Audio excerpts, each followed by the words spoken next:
pendek kah? Lebih tinggi mimbar kah? Nanti tidak dilihat kah?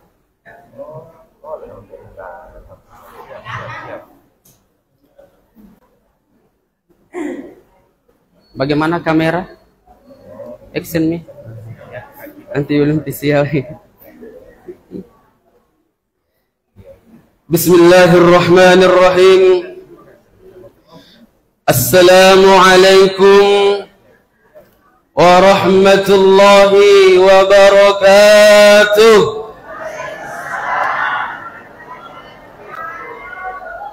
Ya, semangat ibu-ibu. Saya suka yang begini. Alhamdulillah. Alhamdulillahilladzi anzala ala abdihi alkitaba wa lam yaj'al lahu 'iwaja. قيما لينذر بأسا شديدا من لدنه ويبشر المؤمنين الذين يعملون الصالحات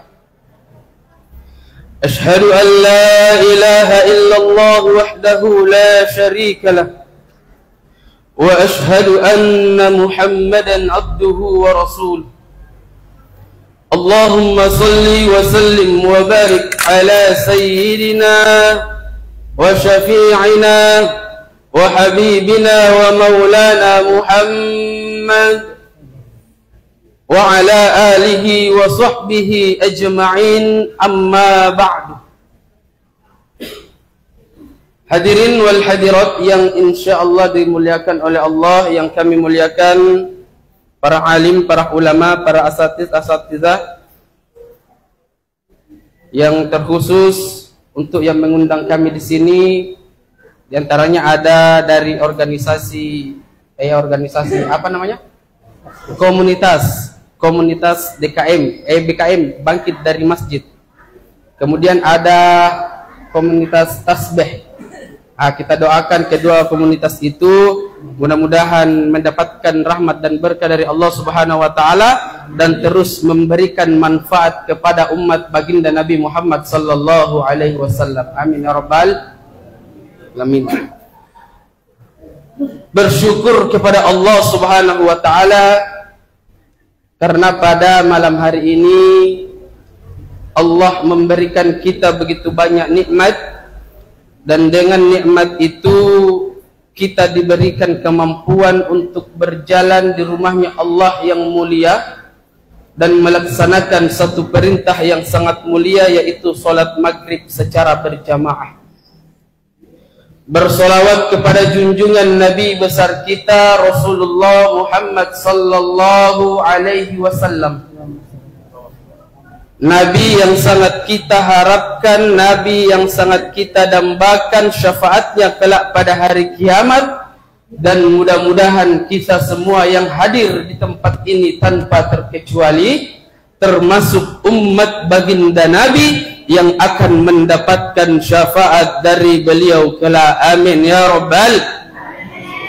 Maka tidak afdal rasanya kalau kita mulai acara tanpa bersolawat kepada baginda Nabi Muhammad sallallahu alaihi wasallam.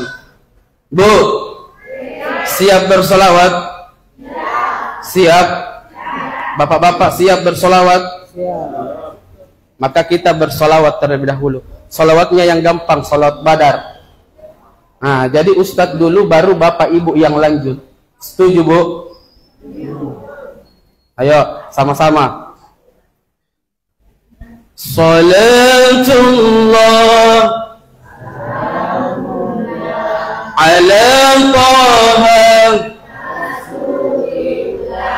salatullah ala Yasin. Alhamdulillah. Ada didengar suaranya bapak-bapak bu? Tidak ada. Nah, kalau begitu kita kasih tanding dulu bapak-bapak sama ibu-ibu. Jadi bapak-bapak diam dulu. Kita dengar suaranya ibu-ibu. Salatullah ala Taha,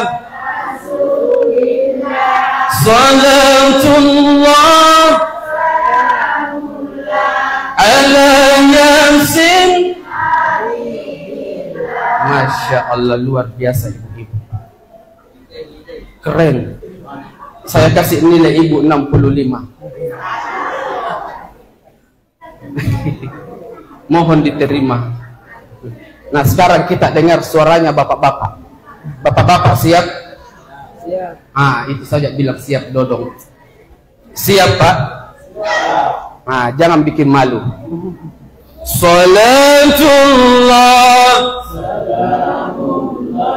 ala Taha Rasulillah. Salatullah ala Yasin.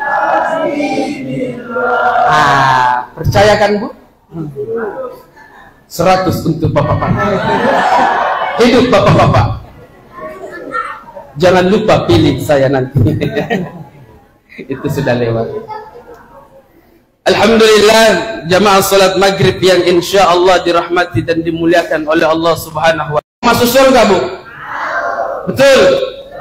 Betul? Mau besok atau kapan? Kenapa tidak ada suaranya? Mau masuk surga? Betul? Mau mati? Itu. Ini yang susah. Syarat masuk surga itu harus mati dulu. Betul Ustaz? Betul. Banyak yang mau masuk surga tapi tidak mau mati. Bagaimana caranya? Harus mati dulu Bu. Bu, kapan?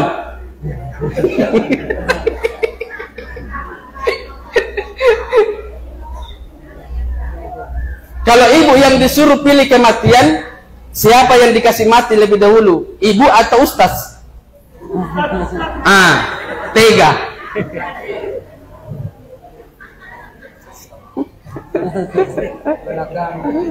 Ustaz dulu, kasihan saya aja dari Makassar datang ke sini disuruh mati.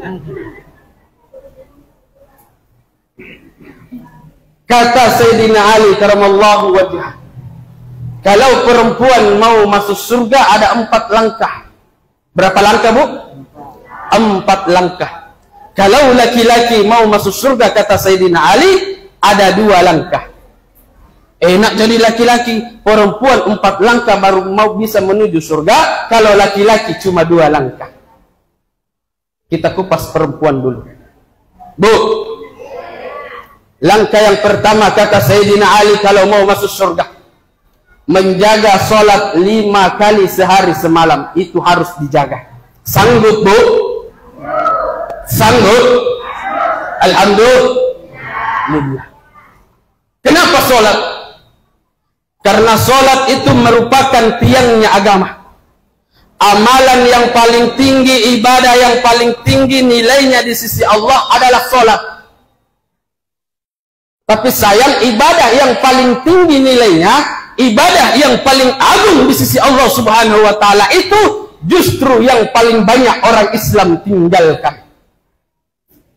Maka tidak heran kalau Imam Ghazali pernah bertanya sama muridnya, apa yang paling ringan di dunia ini? Muridnya ada yang menjawab, yang paling ringan adalah kapas, yang paling ringan adalah debu. Maka Imam Ghazali mengatakan bukan itu yang paling ringan, namun yang paling ringan adalah meninggalkan sholat. Meninggalkan sholat. Ini yang paling banyak orang Islam tinggalkan. Na'udzubillahi min. Hampir 2 miliar umat muslim di dunia ini. Hampir 2 miliar. Yang sholat itu cuma 10%. 90%-nya kemana? 90%-nya kemana? Padahal momentum Isra Mi'raj itu yang diterima hadiahnya oleh Nabi Muhammad sallallahu alaihi wasallam adalah salat. Salat. Jika ada orang hidup 1000 tahun, kalau ada orang hidup 1000 tahun, dari dia lahir sampai kematiannya itu 1000 tahun, dia bahagia terus, dia senang terus, dia bergelimangan harta terus, tapi tidak sholat. Mohon maaf, begitu dia meninggal dunia, dia mendapatkan masalah yang sangat besar. Makanya tidak salah kalau keluar lagunya, sepohon kayu daunnya rimbun, lebat bunganya, serta walaupun hidup 1000 tahun, bila tak sembahyang apa gunanya? Walaupun hidup 1000 tahun, bila tak sembahyang tak ada gunanya. Hidup 1000 tahun, pangkat jabatannya tinggi, hartanya banyak, tapi tidak sholat, tidak ada gunanya. Kami sembahyang 5 waktu, siang dan malam sudahlah tentu. Hidup di dunia tiada berarti, akhirat di sana sangatlah rugi.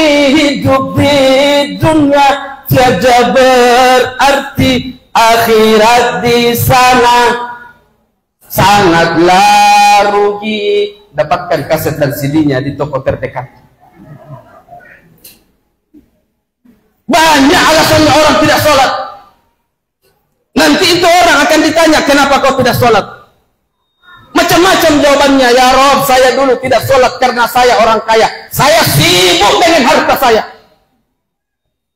Begitu dia buat alasan seperti itu, dipanggilkan Nabi Sulaiman. Hei, lihat ini hamba dan nabiku, Nabi dan Rasulku. Hartanya dibandingkan dengan hartamu tidak ada apa-apanya. Tapi dia tetap beribadah kepadaku, tetap menjalankan perintah. Dicepatkanlah orang itu. Ada lagi orang ditanya, kenapa kau tidak sholat? Ya Allah, saya dulu di dunia hidup miskin sehingga saya sibuk mencari harta untuk nafkah. Dipanggilkan Nabi Isa, lihat hambaku, semiskin-miskinnya engkau lebih miskin in hamba. Nabi Isa itu cuma punya sisir saja bersama pakaian yang dia pakai. Siapa orang paling miskin di sini? Apa yang dia punya? Bisa makan 3 kali sehari. Itu dicepatkan lagi.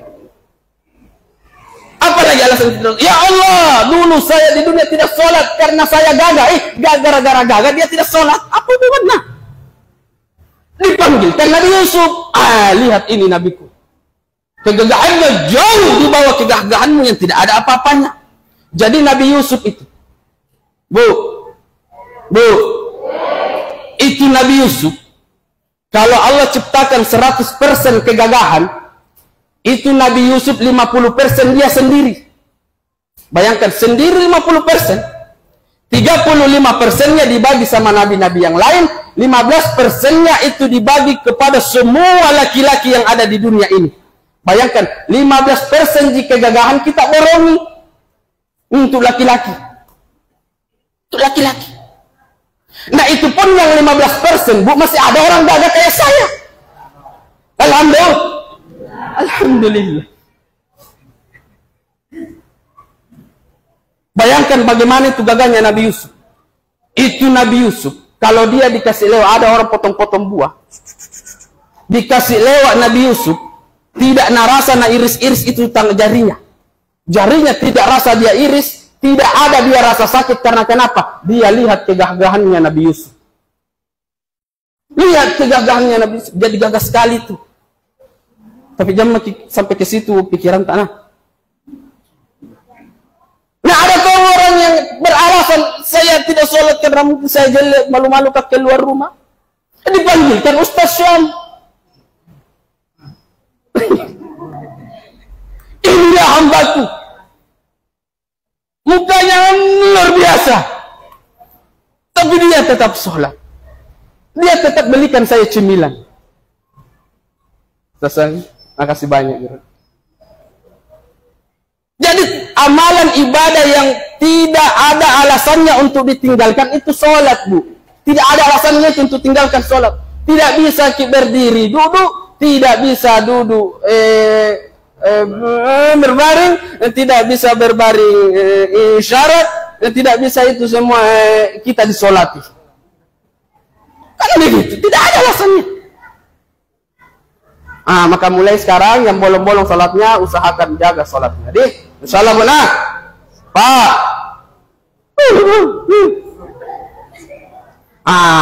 Itu yang pertama. Yang kedua kata Sayyidina Ali karamallahu wajhah, kalau perempuan mau masuk surga, yang kedua adalah berpuasa di bulan suci Ramadan. Kalau ada kalata bu cepat ganti karena tidak lama lagi bulan puasa. Siapa di sini yang ada kalanya? Tahun lalu. Angkat tangan, kitanya harus angkat tangan. Karena tiap bulan dapat makan lagi di situ. Tidak ada kalata hebat Sudah semua dibayar? Bayar cepat, tidak lama. Nah itu berpuasa bulan suci Ramadan, kalau ada kalata cepat ganti. Sebelum datang bulan Ramadan lagi yang berikutnya, karena tidak lama, tidak dirasa. Bulan Rajab ini, bulan namaku ini, banyak doakan ini bulan. Alhamdulillah. Ya. Nah, yang ketiga, masuk ke semifinal. Yang kedua, pertama tadi sholat, yang kedua berpuasa. Sekarang semifinal. Apa itu? Bu? Perhatikan. Ini yang ketiga adalah karena sudah semifinal, makanya ujiannya agak di atas sedikit. Apa itu? Menutup aurat dengan sempurna dan jangan selingkuhi suami sampai mati sekalipun. Sanggup, Bu? Sudah sedikit yang sanggup. Tutup aurat dengan sempurna, jaga kehormatan suami, jangan pernah selingkuhi suami satu kali pun. Benar? Sanggup benar? Insyaallah deh. Ini yang terakhir. Kalau mau masuk surga kata Sayyidina Ali karamallahu wajhah, yang keempat adalah jangan pernah bentak-bentak suami. Sanggup, Bu? Sanggup, Bu? Serius nih? Siapa di sini yang dari menikah sampai sekarang tidak pernah lebih besar daripada suaranya daripada suara suaminya? Siapa? Apa sebabnya?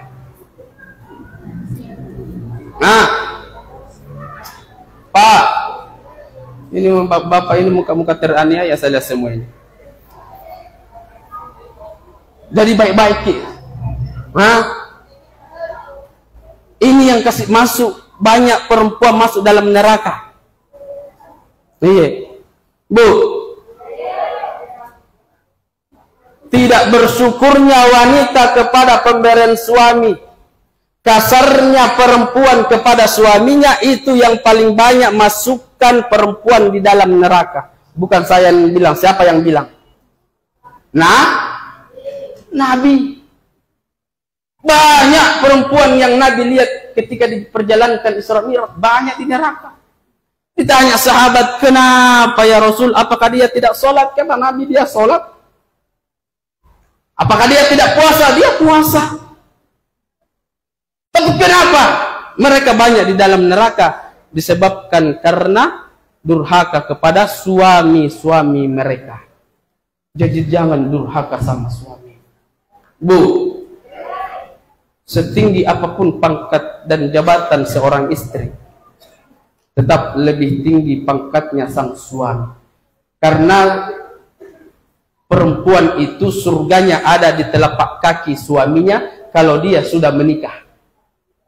Kalau belum menikah tetap ada di orang tuanya, tapi begitu sudah menikah maka surganya ada di bawah telapak kaki suaminya. Jadi jangan macam-macam sama bapak-bapak. Jangan macam-macam sama bapak-bapak. Masuk tidaknya surga kita itu tergantung ridhonya suami-suami Anda, Bu. Bu, jadi jangan pernah macam-macam. Karena kuliah perempuan sekarang, apalagi orang-orang di kota, begitu kasihan bertengkar sama suaminya, dia lebih besar suaranya. Suaminya baru 1 meter, dia ucapkan dia 20.000 kilometer. Bayangkan, Pak, bagaimana suami tidak tersiksa kalau begitu? Bagaimana suami tidak cepat tua kalau begitu? Baru perempuan kalau dia marah, dia ungkit-ungkit masa lalu suaminya yang jelek-jelek, dia biar masalah itu sudah berlalu 20 tahun. Itu yang nabawa sampai sekarang. Jadi ahli sejarah ini perempuan. Jadi ahli sejarah. Giliran masa lalu dibahas, Nabi bilang, kenapa itu kau bahas? Kau iya sembarangnya.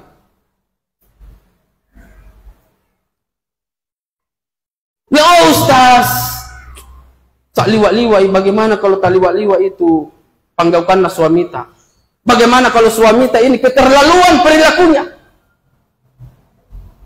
Ada dua senjata yang saya mau kasih ini malam untuk ibu-ibu. Mau terima, Bu? Mau? Kalau terjadi pertengkaran dalam rumah tangga, dua senjatanya ibu-ibu. Dua senjatanya, Bu. Yang pertama senjatanya ibu-ibu kalau terjadi pertengkaran sama suami, yang pertama adalah ibu-ibu harus diam. Betul ini. Karena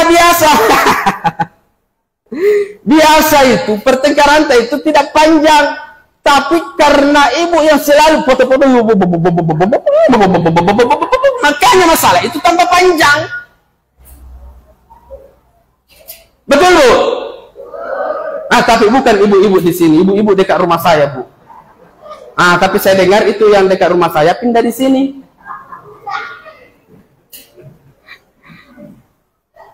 Nah, jadi hati-hati, Bu. Itu yang pertama. Yang kedua, disingkat saja, jam berapa nih? Yang kedua, Bu, senjatanya ibu. Ustaz, suamiku tidak bisa menteri berubah. Berapa nih Ustaz ku bawakan untuk ru'yah tidak mau berubah. Bagaimana itu Ustaz? Pakai senjata yang kedua.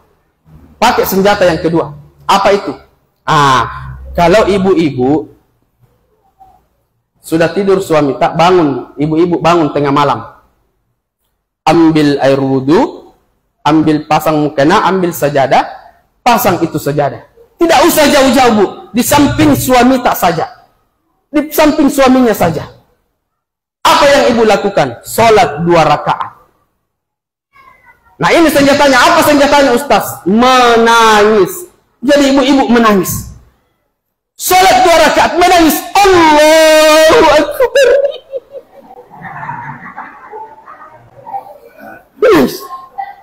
Allahu Akbar.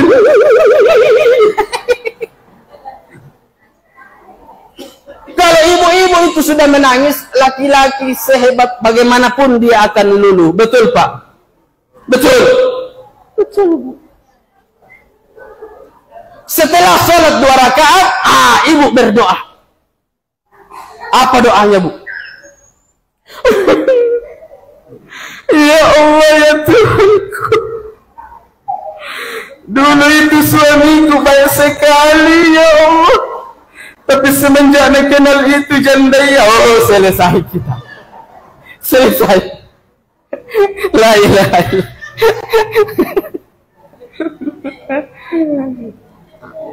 Dan begitu, Bu.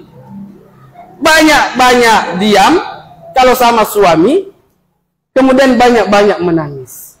Sehebat-hebatnya laki-laki kalau sudah di hadapan perempuan yang sudah bersedih, yang sudah menangis, pasti luluh hatinya. Pasti luluh hatinya. Nah, kemudian kalau rumah tangga kita sudah baik, Masya Allah, maka kita tingkatkan keluar lagi. Di sekitar tetangga kita, lingkungan kita, usahakan baik-baik semua. Baik. Mudah-mudahan tidak ada yang baku bombek di sini. Tidak ada, Ibu. Tidak ada datang bombek tak? Oh, tidak ada, alhamdulillah. Saya kira tidak ada datang. Jangan suka baku bombek. Dosa kepada Allah Subhanahu wa taala itu Allah bisa ampuni dengan cara bertaubat. Tapi dosa kepada sesama manusia, Allah mau bisa ampuni apabila kita sudah dimaafkan dengan orang yang bersalah sama kita, yang kita buat salah kepadanya. Nah, jadi hati-hati. Perbaiki hubungan kita dengan Allah. Perbaiki hubungan kita juga sesama manusia. Mulai dalam rumah tangga kita sampai keluar. Suami juga harus begitu, harus sayang sama istrinya, Jangan istri saja yang selalu diminta disayang sama suaminya, tapi suami juga harus sayang sama istrinya. Begitu, Pak. Pak, jika sekiranya gaji tak 50 juta, itu 50 juta dikasih semua istri setiap bulan, tidak ada dikurangi. Tetap uang yang 50 juta itu tidak bisa mengganti sakitnya ketika ibu-ibu melahirkan anak, Pak. Betul, Bu? Betul, Bu? Betul. Sakit tidak melahirkan, Bu? Bu, sakit tidak melahirkan? Sakit, Pak. Perih tidak melahirkan, Bu? Perih, Pak. Kapok, Bu? Tidak. Sakit-sakit, perih-perih, kapok tidak. Jadi itulah hebatnya wanita. Perempuan itu kalau dia sudah mau melahirkan, maka pasti tobat. Tobat. Begitu mau melahirkan, tobat terakhir ini. Terakhir. Tapi begitu habis masa nifas, selesai. Dan itulah hebatnya perempuan, Pak. Makanya sayang istri. Semua tugas yang ada dalam rumah tangga seharusnya itu menjadi tugas-tugasnya suami. Memasak harusnya tugas suami. Mencuci pakaian harusnya tugas suami. Mengepel, menyapu rumah harusnya tugas suami. Wanita itu, perempuan itu, ibu-ibu itu dua tugasnya. Yang pertama taat kepada Allah dan Rasulnya, yang kedua taat kepada suami. Dan kalau suami tak suruh memasak ibu. Suami tak suruh mencuci. Karena itu tugasnya harus taat sama suami. Sallallahu ala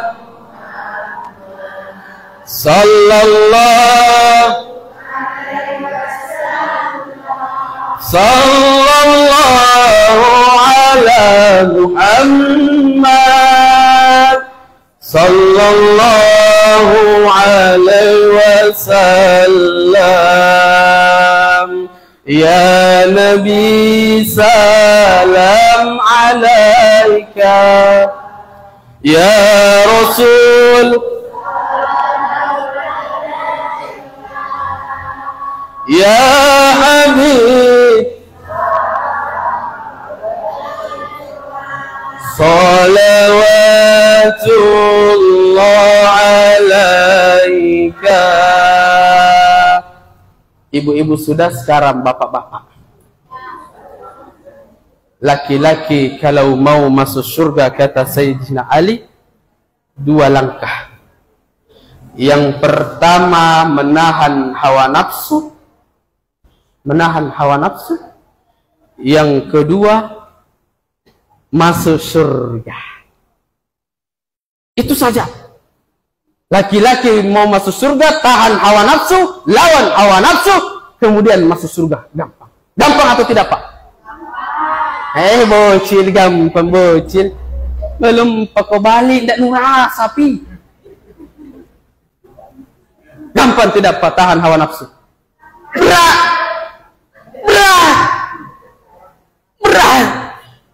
Bahkan Nabi waktu pulang dari perang Badar, beliau mengatakan, kita pulang dari peperangan yang kecil menuju peperangan yang besar.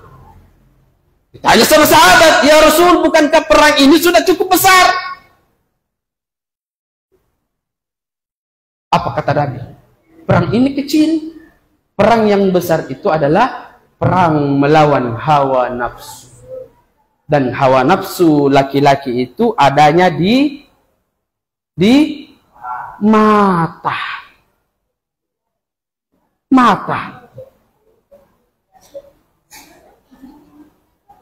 Makanya sebagian laki-laki itu, sebagian, ini pun yang sebagian orang dekat rumahku. Sebagian itu laki-laki Itu seperti ayam, mohon maaf, tapi bukan laki-laki di sini. Nanti tidak pulang-pulang. Seperti ayam. Tahu ayam? Itu ayam biar cantik bagaimana pasangannya, tapi begitu ada ayam brondol lewat, tahu ayam brondol? Ayam yang tidak ada bulunya. Bunyi juga nalusur biar cantik ini bulunya pasangannya. Selesai. Nah begitu laki-laki sebagian yang dekat rumahku, biar cantik bagaimana dia punya istri, biar bondeng bagaimana dia punya istri, tapi begitu lihat perempuan yang lewat, wow, amazing, very good way, oh. Tapi sekali lagi bukan laki-laki di sini, dekat rumahku. Tapi ku dengar laki-laki dekat rumahku, bukan saya bilang, Pak. Di sini semua laki-lakinya hebat, baik-baik.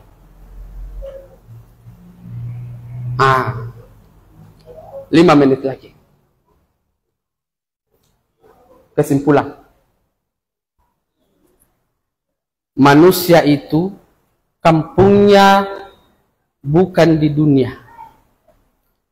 Dunia ini cuma tempat persinggahan. Dunia ini tempat persinggahan. Kita akan menuju ke kampung kita yang sesungguhnya, yaitu kampung akhirat. Jadi selama kita hidup di dunia ini, maka perbaiki 2 hablum minallah wa hablum minan nas. Perbaiki hubungan kita dengan Allah, perbaiki hubungan kita sesama manusia. Jangan ambil salah satunya, kalau diambil salah satunya masih salah juga. Ada manusia yang baik hubungannya sama Allah tapi tidak baik hubungannya sama manusia.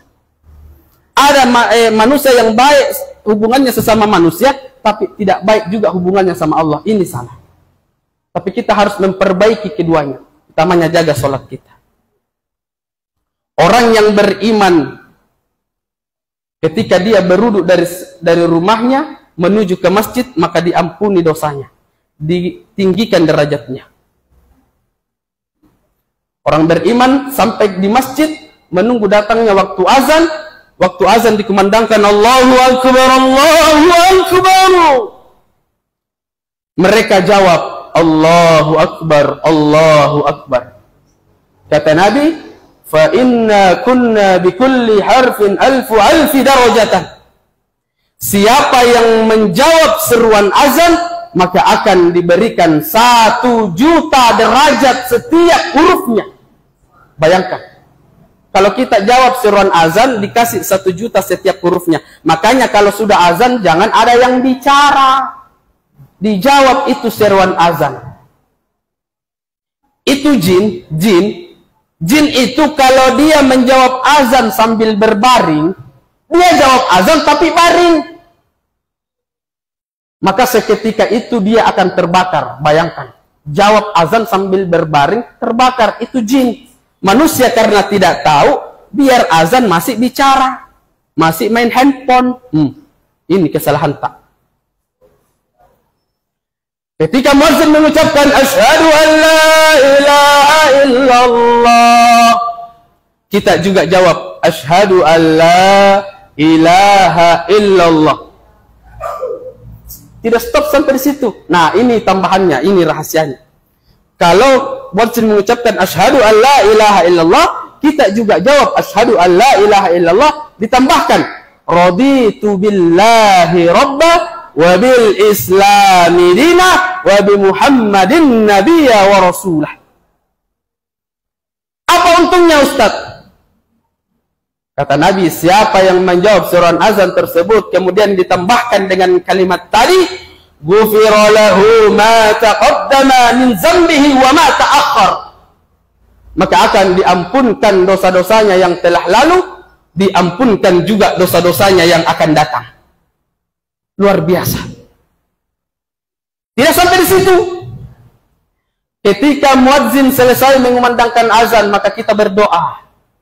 Allahumma rabb hadhihi ad-da'wati at-tammah was-salatil qa'imah ati sayyidana Muhammadan al-wasilata wal-fadilah wasyarafa wad-darajata al-'aliyata ar-rafi'ah وابعثهم مقاما محمودا الذي وعدته إنك لا تخلف الميعاد.